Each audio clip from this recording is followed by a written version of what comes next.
तो आज हम एग्जांपल से स्टार्ट कर लेंगे, इसके बाद हम आगे जाएंगे। आप भी तवज्जो रखिए, ठीक हो गया। देखो रेडियस दे दिया गया है, ठीक है। फार्मूला को सोचो बस, आसान सी बात। इसके बाद आपको दे दिया गया है दूसरा रेडियस, ठीक हो गया। दूसरा रेडियस दे दिया गया है। दूसरा रेडियस नहीं है, मास है, ठीक हो गया।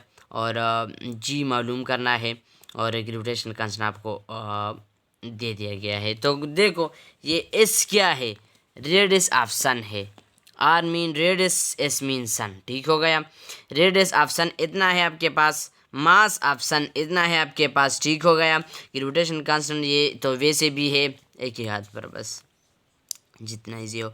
और सन ग्रेविटी, वो जो ग्रेविटेशन एक्सेलरेशन की बात मैंने की थी आपसे, ठीक हो गया ना, वो याद है ना, तो वो मालूम करना है। इजी है, सिर्फ और सिर्फ ये फार्मूला आपने याद करना होगा। मेरे ख्याल से हमने एक एग्जांपल को भी छोड़ दिया, ये टॉपिक हमने छोड़ लिया, याद है आपको? नहीं, ये तो स्मार्ट सिलेबस में अवेलेबल नहीं है, ये एग्जांपल हमने छोड़ लिया, याद है आपको? ये मैंने बताया था कि मैं इस पर समझाऊंगा आपको, ये इसके बाद कर लेंगे, ठीक हो गया। लेकिन ये आपके पास फार्मूला है G is equal to GM, mass लेकिन किसका, सन का, ठीक हो गया। रेडियस लेकिन किसका, सन का। ये वही फार्मूला है, ये जो मैंने बताई थी आपको, ये वही के वही फार्मूला है। देखो यार, ये तो आपने पढ़ा है ना, ये तो आपने पढ़ा है ना, ये वही के वही फार्मूला है। देखो शाबाश,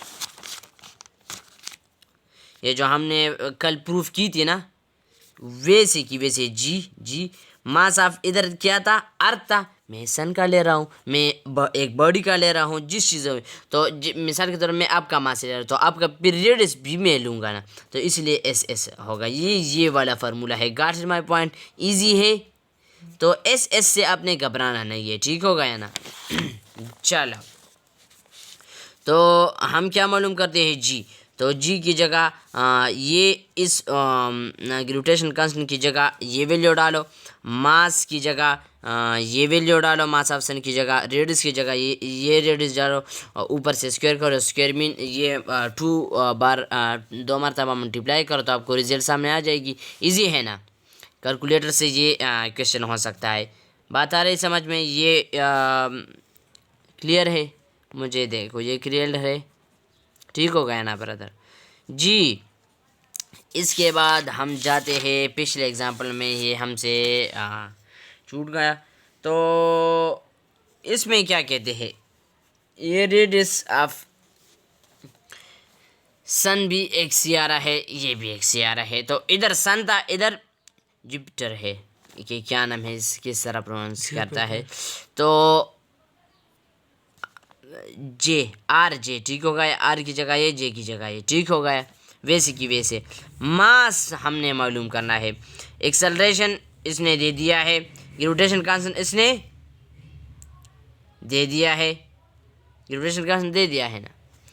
अब आपको मालूम करना है मास, तो आपने यही के यही फार्मूला यूज़ करना है। ये फार्मूला आपके पास अवेलेबल है ना, मास ऑफ क्या, इसका, तो जे आ गया।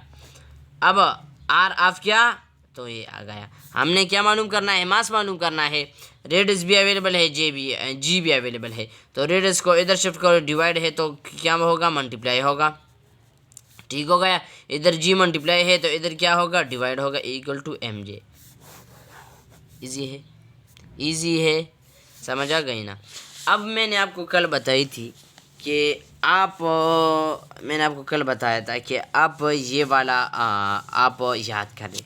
देखो ये आपको इधर यूज़ होता है, देखो रेडियस, ठीक हो गया ना। चलो ये तो ठीक हो गया, ये आप याद करो, ठीक है, ये चीज़ें। अब हम अपने टॉपिक की तरफ आ जाते हैं, variation of G with altitude. Variation of G with altitude, with attitude sir, altitude का एटीट्यूड नहीं है। Variation of G with attitude का मतलब ये है ना कि आपने जब आप जी को वेरी करते हैं, यानी जी का किस तरह या कब चेंज होगा, बस इसका मान ये है। जी ग्रेविटेशनल एक्सेलरेशन, एक होता है ग्रेविटेशन कांस्टेंट, एक होता है ग्रेविटेशन एक्सेलरेशन। तो ग्रेविटेशन एक्सेलरेशन कब क्या होगा, चेंज होगा। तो जिस तरह आप ऊपर जाते हैं ना, इसी तरह ग्रेविटेशन एक्सेलरेशन आपके पास क्या होता है, शाबाश, चेंज होता है। ग्रेविटेशन एक्सेलरेशन आपके पास क्या होता है, चेंज होता है। अब क्यों चेंज होता है तो मैं इसका वो आपको समझाता हूँ, ठीक हो गया। देखो जब आप ऊपर जाते हैं ना तो वेट ग्रेविटी का असर वक्तन फ़वक्तन क्या हो जाता है, कम हो जाता है ना, ये तो आप जानते हैं, ये मैंने आपको बताया था। देखो मास चेंज नहीं होता है, वेट चेंज होता है।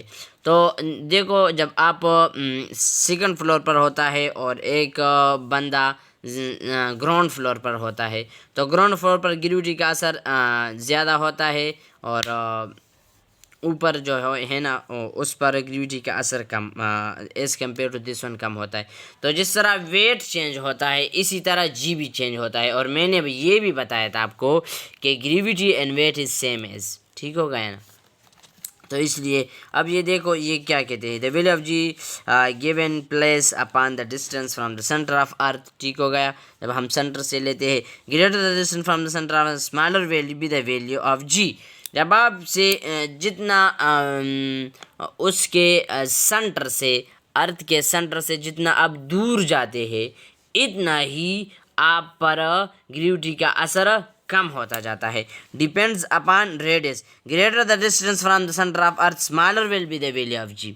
जितना आप ग्रेटर डिस्टेंस कवर करते हैं सेंटर से, इतना आपका वो क्या होगा, ग्रेविटी जी का वैल्यू क्या होगा, कम होगा। ये आपके पास देखो जी का मुख्तलिफ वैल्यू है।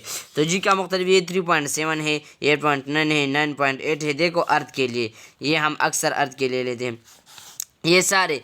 तो मिसाल के तौर पर मैं आपको अगर बता दूं 3.7 ये क्यों है, ये जो मरकरी और मार्स है ना, ये हमारे अर्थ से बहुत ज़्यादा दूर है, इसलिए इसका जी का वैल्यू बहुत ज़्यादा कम है।